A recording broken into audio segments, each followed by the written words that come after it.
여러분, 성경이 의도적으로 말하지 않는 부분이 있는데 그것은 예수님의 외모입니다. 외모.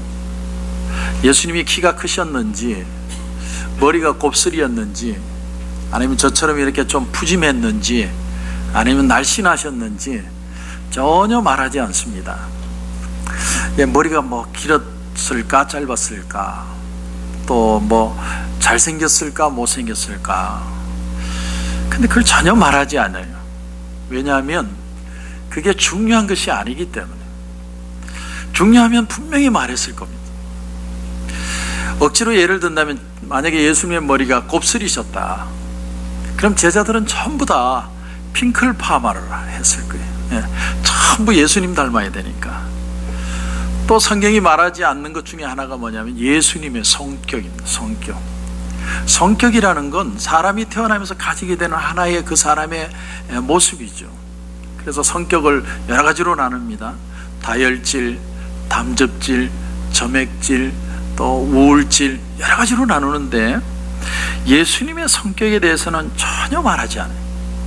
그분이 사회적인 분이었는지, 아니면 개인적인 그 내성적인 분인지, 성격이 급했는지 느긋하셨는지, 예수님이 분명히 어떤 인간의 모습을 가지면 분명히 형체가 생겼고, 형체가 생겼다는 건 어떤 성격을 가지게 되셨다는 건데, 성경은 그걸 전혀 말하지 않습니다.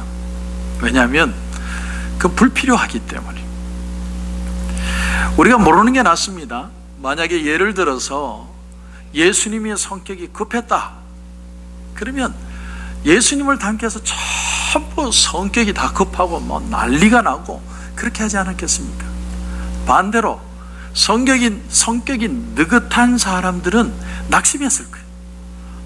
예수님을 닮는다는 게, 훌륭한 크리스찬들이 된다는 게 성격이 엄청나게 급해야 되는데 나는 성격이 급하지 않으니까 나는 예수 믿을 자격이 없는가 봐. 그래서 성경은 예수님의 외모나 성격에 대해서 전혀 말하지 않아요. 오늘 본문 이제 여러분 16절을 한번 보시죠. 16절. 사도 바울이 이런 말을 합니다. 그러므로 우리가 이제부터는 어떤 사람도 육신을 따라 알지 아니하노라. 비록 우리가 그리스도도 육신을 따라 알았으나 이제부터는 그같이 알지 아니하노라. 어떤 사람도 육신을 따라서 알지 않겠다는 말은, 지금까지는 내가 모든 삶의 가치 기준과 평가를 뭐로 봤냐면 육체적인 측면, 그 사람의 스펙이 어떤지, 또 집안 환경이 어떤지, 공부는 얼마나 했는지, 인격은 어떤지, 다른 사람들은 어떻게 표현하는지. 그래서 지위가 높으면 사람이 달라 보이고, 돈을 많이 가지면 능력이 있어 보이고, 공부를 많이 했으면 인격도 높아 보이고, 이렇게 봤다는 거예요. 그런데 이제 부러움의 대상이 가치 평가 기준이 달라지는 거예요. 이제는 세상적인 그런 기준으로 부러워하거나 주눅드는 삶을 사는 게 아니라 그리스도의 관점에서, 예수님의 관점에서 평가를 하는 거예요. 그래서 어떤 걸 봐도 예수님이라면 이렇게 생각합니다. 오늘 본문은 그리스도인이 된다는 게 뭐냐를 우리에게 말합니다. 거기에 대해서 질문하고 거기에 대해서 답을 합니다. 새로운 신학적인 용어가 하나가 나오는데 17절에 보면 새로운 피조물이라는 표현을 해요. 새로운 피조물. He is a new creation. If anyone is in Christ, he is a new creation. New creation. 새로운 창조물. 다시 말하면 재창조된다는 거예요. 우리는 흔히 신앙생활을 어떻게 말하느냐면, 사람이 조금 더 진실해지던가, 착실해지던가, 다소곳해지던가, 은혜 받고 나니까 사람이 말수가 적어지고 아주 조신해졌다, 이런 걸 우리 기준으로 따지는데, 그것을 새로운 피조물이라고 말할 수 없다라는 거예요. 여러분이 어떤 걸 습관을 딱 끊으셨습니까? 그 엄청난 결단만 가지고 새로운 피조물이라고 말할 수 없다라는 거예요. 그러면 새로운 피조물, New Creation, 그것의 의미가 뭐냐? 도대체 인간이 뭐냐는 거예요. 단지 내 삶이 조금 달라지고 착실해지고 근면해지고, 그런 개념 훨씬 이전에 나는 누구인가? 그에 대한 대답으로부터 시작하게 되는 것이 뉴 크리에이션. 창세기 6장 3절에 보면 하나님이 노아 홍수를 통해서 온 지면을 쓸어버리셨을 때 왜 심판을 했느냐? 아주 간단하게 표현을 했습니다. 이는 그들이 육신이 됨이라. 그들이 누구예요? 하나님의 형상을 가진 사람들. 근데 하나님의 형상이 다 사라졌어요. 죽었습니다. 시들해졌습니다. 그래서 육체만 남았어요. 육체만 남으니까 하나님이 심판하셨다는 거예요. 그러므로 오늘 우리는 우리 자신에게 질문해 봐야 됩니다. 사람이 산다는 게 뭘까? 어떤 분이 코마 상태로 들어가서 의식이 없어서 그냥 음식물을 주입하고만 있다고 한번 생각해 봅시다. 말도 못합니다. 그렇게 몇 년을 살아요. 우리가 잘 아는 삼성그룹의 이건희 회장이 지금 그런 상태잖아요. 여러분, 이건 산 걸까요? 죽은 걸까요? 육체는 분명히 살아있는데 의식이 없습니다.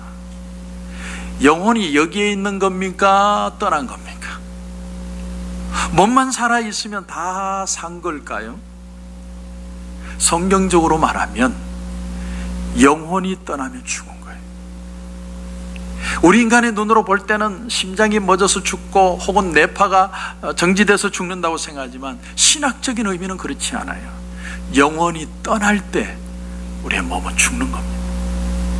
근데 영혼은 떠났는데, 벌써 죽었는데 아직 몸은 그대로 꿈틀거려요. 그것을 성경은 뭐라고 표현을 하느냐면 사람이 육신이 되었다. 하나님의 형상은 싹 사라지고 육체적인 본능만, 육체적인 욕망만 그대로 있습니다. 그 끝없는 욕망에 사로잡힌 인간을 가리켜서 한마디로 성경이 뭐라고 얘기하냐면 육신이다. 영혼인 그 하나님의 형상이 있어야 인간이고, 하나님은 사람을 보실 때 영혼을 보신다는 거예요. 그래서 로마서 2장 11절에 보면 하나님께서 외모로 사람을 취하지 아니하신다. 하나님의 형상에 하나님은 관심이 있지, 얼마나 똑똑하냐, 몸이 건강하냐, 병들었느냐, 잘생겼느냐, 못생겼느냐, 하나님이 이런 거 주목하지 않으세요. 누가복음 13장에 보면 예수님이 어느 날 안식일 날 회당에 들어갔는데 18년 동안 귀신 들려서 몸이 꼬부라진 여인을 만납니다. 18년 동안 귀신이 들려서 아무데나 옷 벗고 괌 지르고 미치광이에요. 근데 거기다가 또 꼽춥니다. 제가 어젠가 엊그제 신문을 보니까 한국에서 어떤 여자가 길 가다가 밤에 20분 동안 옷을 다 벗고 막 혼자 춤추다가 옷 입고 옷으로 사라졌다. 그 추적해 가서 그 사람이 그 여인에게 물었더니 뭐라고 대답을 하냐면 누가 귀에다가 옷 벗고 춤춰라 그랬대요. 그래서 미친 여자처럼 혼자 20분 동안 옷 다 벗고 사람들이 지나다녀요. 제가 가르치는 신학교의 신학생 중에 한 분이 사모님이신데 이분이 옛날에 자살하고 싶었대요. 그렇게 자살하고 싶었대요. 근데 자살하고 싶을 때 어떤 게 들리냐면 귀에 자꾸 죽으래. 목매달아 죽어라. 근데 하나님의 은혜를 받고 나서 그 소리가 사라진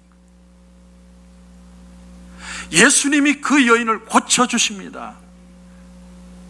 예수님이 고치지 않으면 인간은 똑바로 될 수가 없어요. 그랬더니 회당장이 막 화를 내면서 왜 안식일날 이 짓 하느냐? 사람 고치더라도 안식일날 고치지 말고 안식일날 피해서 고쳐라. 이 회당장은 그 사람의 생명보다 자기 명분이 더 중요한 사람. 그때 주님이 이렇게 말씀하십니다. 너희들이 안식일에도 외양간에 소난 나귀를 데리고 가서 물을 먹이지 않느냐? 마찬가지로 18년 동안 귀신 들려 있는 이 아브라함의 딸, 예수님이 아브라함의 딸이라고 표현해요. 그건 하나님의 자녀라는 거예요.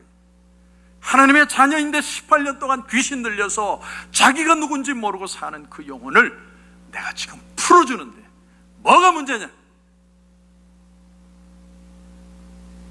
그러니까 주님은 사람을 보실 때 외모를 보시는 게 아니고 하나님의 그 속의 형상을 보시는 거예요. 사람이 상처를 입거나 낙심을 하는 이유가 뭐냐면 외모를 보기 때문에, 좀 더 잘해주거나 좀 더 못해주거나 좀 더 적극적이거나 좀 덜 관심 가지거나 그런 것 때문에 상처받고 기분 나쁘고 좌절하고. 근데 오늘 16절에 사도 바울이 뭐라고 그러냐면, 그러므로 우리가 이제부터는 어떤 사람도 육신을 따라 알지 아니하노라. 비록 우리가 그리스도도 육신을 따라 알았으나 이제부터는 그같이 알지 아니하노라. 이제는 주님을 육신을 따라 알지 않겠다. 이게 무슨 말이냐면, 인간적으로 본다면 예수님은 누구예요? 목수의 아들입니다. 저 청년, 옛날에는 말도 없이 일만 열심히 하더니 갑자기 말을 하는데 사람이 있어 보이네. 야, 저렇게 똑똑했느냐? 이게 인간적인 시각이에요. 또 십자가에 죽으셨을 때 뭐가 잘못돼서 십자가에 죽었대? 나이가 33살밖에 안 되는데 젊은 사람이 참 안 됐어. 이게 인간적으로 보는 거예요.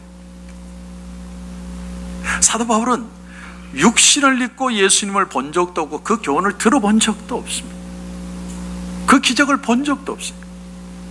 사도 바울이 예수님을 만났던 것은 예수님이 부활하시고 승천하신 이후의 일. 바울이 만난 예수님은 하나님의 보좌 우편에 앉아 계시는 영광스러운 모습으로 변하신 예수님의 모습. 그 이전에 육신의 몸을 입고 인간의 모습을 가지고 사셨던 인간의 그 모습이 아니라, 바울은 예수 그리스도의 영광스러운 모습을 봤기 때문에 바울이 사도가 될 수 있었다. 이방인들의 사도가 되어서 예수님을 증거할 수 있었고, 그리고 그것보다 더 중요한 게 뭐냐면, 예수님을 직접 보았던 베드로와 요한 같은 사도들이 그 사실을 인정해 줬다는 거예요. 당신도 우리 같은 사도요, 예수 그리스도의 증인입니다 라고 인정해 줬다는 거예요. 여러분, 이게 가능한 일이에요? 자기들하고 같이 밥 먹고 예수님하고 같이 동고동락하고 말씀 듣고 치유하는 것도 보고 예수님하고 입하고도 하고 그런 사람이 예수님의 사도지. 어떻게 다메섹 도상, 그것도 사람들을 괴롭혀서 예수 믿는 사람 죽게 만드는 그런 사람이 다메섹 도상에서 예수님 한번 봤다고 네가 사도냐? 우리 같으면 그걸 공감하겠어요? 넌 자격 없어. 네가 예수님 본 적 있어? 나 예수님 봤어. 나 같이 살았어. 그렇게 하지 않겠습니까? 근데 갈라디아서에 보면 베드로와 요한이 교제의 악수를 청했다. 무슨 말이냐면, 하나님이 당신에게 주신 그 은혜도 우리가 하나님이 주신 줄 믿고 당신도 예수 그리스도를 증거하는 사도로 부름받았음을 우리가 인정합니다. 여러분, 여기에 놀라운 비밀이 숨어 있습니다. 예수님은 당신이 증인이 될 제자들에게 뭐라고 말씀하시냐면, 너희가 성령 받기 전에는 예루살렘을 떠나지 마라. 다시 말하면 성령이 예수님의 증인될 사람들에게 임해야 비로소 이들이 예수님을 올바로 증거할 수 있다. 사도행전 1장 8절에 보면, 오직 성령이 너희에게 임하시면 너희가 권능을 받고 예루살렘과 온 유대와 사마리아와 땅끝까지 이르러서 내 증인이 되리라. 우리가 이 본문을 볼 때마다 어떻게 이해를 하냐면, 그렇구나, 내 힘으로 전도하는 게 아니구나, 성령을 받아야 내가 정말 예수님을 증거할 수 있겠구나, 이런 해석을 하지만, 이것과 더불어서 예수님이 지금 말씀하시는 게 뭐냐면, 너희들이 지금까지 나를 보고 안 예수, 같이 밥 먹고 같이 지내고 지금까지 보았던 그 예수로 복음을 전할 수 있는 게 아니고, 성령이 너에게 임하셔서 나에 대한 올바른 영적인 이해를 너에게 주어야 비로소 너희가 나의 올바른 증인이 될 수 있다. 그렇다면 예수님을 직접 본 적이 없는 사람이라고 하더라도 성령의 은혜와 지혜를 맛보면 예수님의 증인이 될 수 있습니다. 할렐루야. 오늘 사도 바울이 하고 싶은 얘기가 이 얘기예요. 예수님의 12 제자들은 3년 동안 예수님을 쫓아다녀요. 제자 훈련 열심히 받았습니다. 말씀만 들은 게 아니고요, 기적도 보고 능력도 행하고 배도 부르고 죽은 사람 살리는 것도 봤어요. 그런데 그럼에도 불구하고 부활 신앙을 우리에게 정립해 주지 못했습니다. 그런데 사도 바울은 예수님이 육체로 계실 때뿐만이 아니라 부활하신 주님만을 만났어요. 다메섹 도상에서 부활하신 주님을 만난 후에야 그는 부활 생명이 뭔 줄 알았고 부활 신앙의 소망을 우리에게 전해주게 되었습니다. 뭘 말해주는 걸까요? 예수님의 부활 생명을 2000년 전의 하나의 역사적인 사건으로 말하는 게 아니라 사도 바울을 샘플로 해서 오늘 우리에게도 예수님이 현재 성령을 통해서 우리 속에 살아계셔야 되고 성령을 통해서 우리에게 능력으로 나타나야 부활의 삶을 살아갈 수 있다는 사실, 그 놀라운 은혜가 바로 이 속에 있습니다. New Creation. 내가 변하지 않으면, 그러나 그건 내가 변하고 싶다 그래서 변하는 게 아니라 하늘로부터 은혜가 와서 나를 뒤집어버리는 게 새로운 생명체. 그래서 예수님을 육신적으로 해석하지 않고 영적으로 해석한다는 말이 무엇과 같냐면, 여러분 만약에 항암 성분이 있는 어떤 식물이 있다고 칩시다.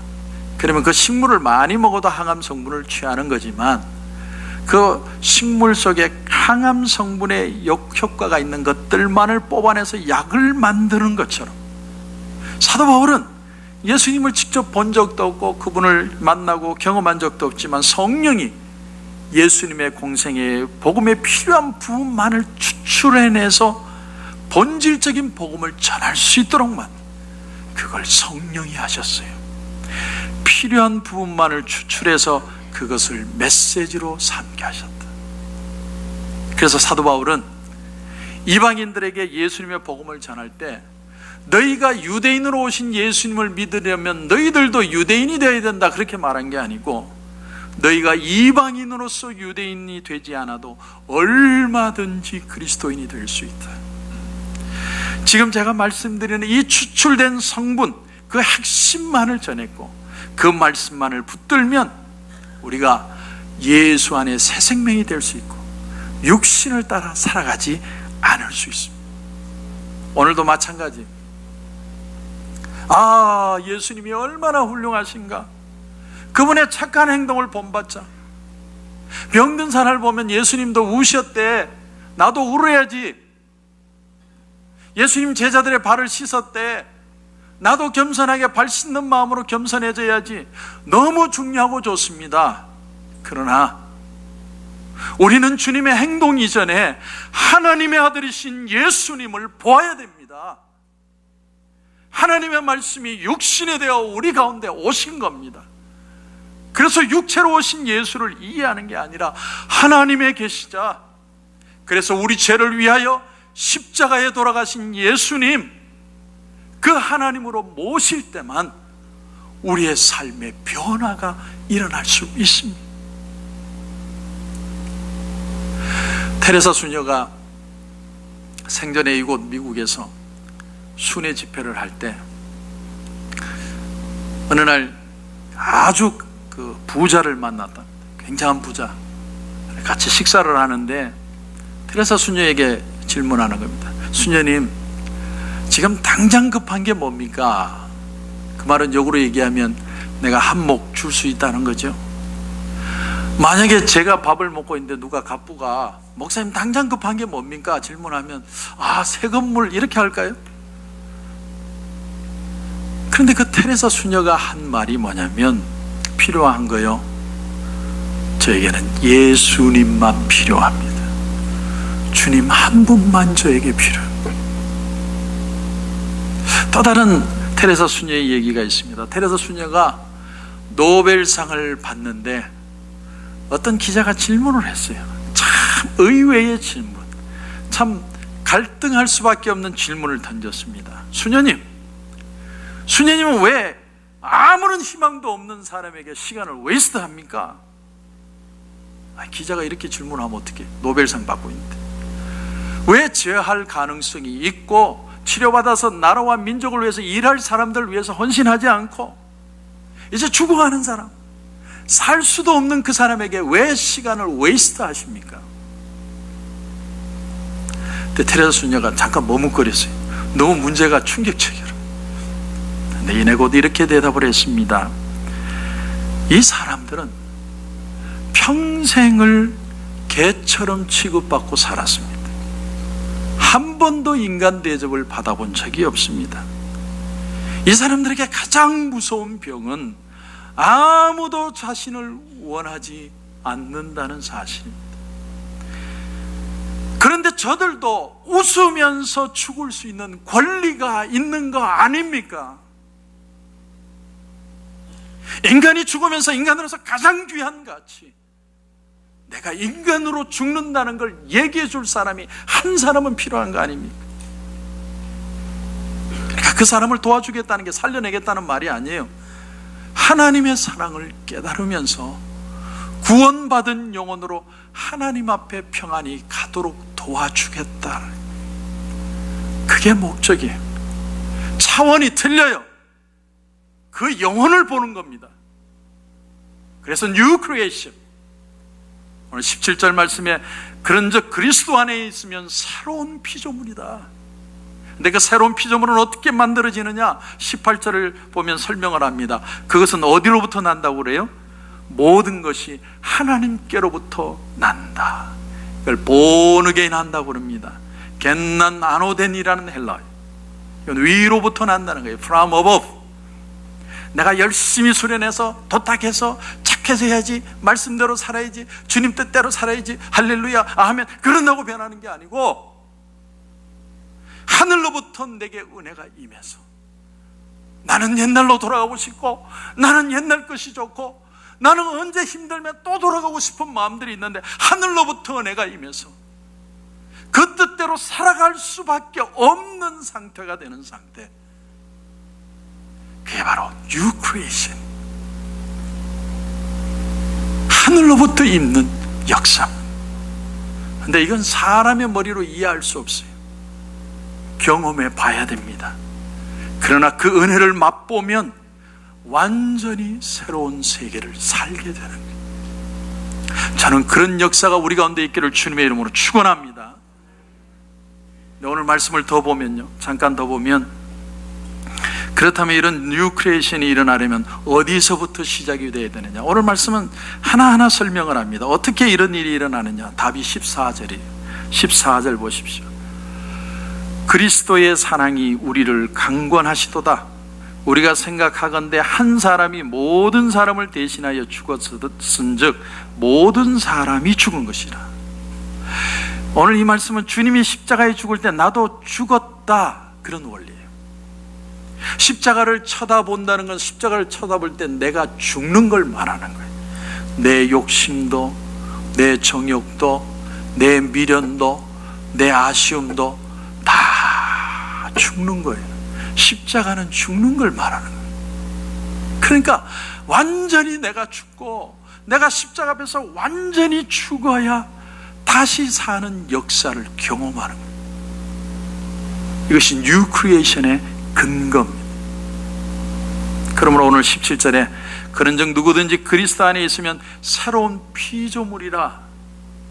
그리스도 안에 있다는 말이 그러므로 이제 무슨 말이 되느냐, 이렇게 해석이 되는 거예요. 그리스도와 함께 죽었고 그리스도와 함께 살았다. 다시 말하면 예수님과 딱 연합했다, 이런 뜻입니다. 예수님을 가장 쉽게 믿는 방법이 뭔 줄 아세요? 예수님과 딱 연합하면 돼요. 이 세상 사람들의 성격이 정말 다양합니다. 보통 사람들이 볼 때, 야, 저 사람은 저렇게 성격이 까칠해가지고 누가 저 사람하고 살까? 근데 잘 살아가는 사람이 있어요. 누군지 아세요? 그 사람과 연합한 아내, 그리고 그 사람과 연합한 남편, 그냥 연합해버리는 거예요. 네가 내고 내가 네다. 그게 사는 게 제일 쉬워요. 뭐 이렇게 사랑을 할까, 저를 필요 없어요. 네가 내고 내가 네인데. 그 연합을 오늘 성경에 또 뭐라고 얘기하냐면 18절을 보니까 우리를 자기와 화목하게 하셨다. 하나님이 우리하고 화목하신대요. 이게 은혜예요. 하나님이 나와 화목하신다. 근데 거기서 끝나진 않고 조금 더 보면 그 화목이 어떻게 되느냐. 18절 말미에 보니까 우리에게 화목하게 하는 직분을 주셨다. 그러니까 우리가 화목의 도구로 사용이 되는 거예요. 다시 말하면 화목이 화목을 이루는 거예요. 좀 어렵지만 나를 화목하는 자로 세우셨어요. 그런데 순서가 뭐냐면 하나님하고 화목이 되면 내 속에 치유가 일어나고 그 화목이 다른 사람을 고치는 거예요. 그러므로 여러분, 구원이 뭔 줄 아세요? 구원은 하나님과 화목하는 거예요. 여러분, 우리가 사람을 쉽게 판단하면 안 됩니다. 저 사람은 약한 사람이라서 하나님을 믿을 거야.